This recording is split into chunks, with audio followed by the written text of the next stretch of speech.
ផ្លូវជាតិលេខក្បួន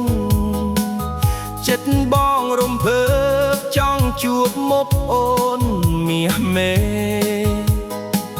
វាលស្រែខៀវខ្ចីក្រៅមេឃពណ៌មាសទុំនេចិត្តបងរញ៉េញ៉ៃនឹកដល់ស្រីស្រស់កំពុងស្ពឺឃើញដើមបិទណោតខ្ពស់ឈួរដុំរៀបជួរចិត្តបងចង់សួរតើអូនមានម្ចាស់ហើយឬនៅផ្អែមដូចទឹកណោតទឹកដមសំដីស្រីពៅធ្វើឲ្យបងជ្រើងជ្រៅ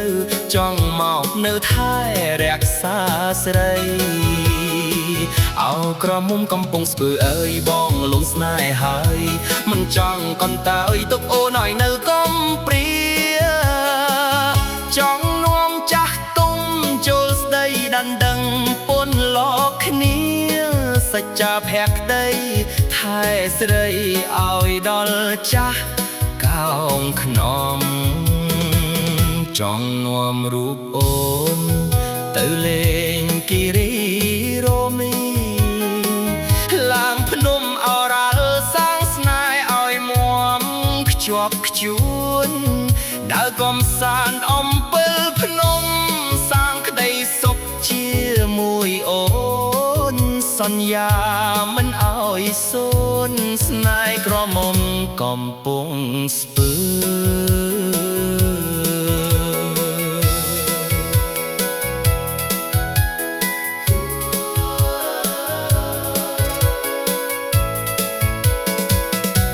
ទោះបីទឹកណោតអែមយ៉ាងណាក៏មិនស្មើចិត្តអូន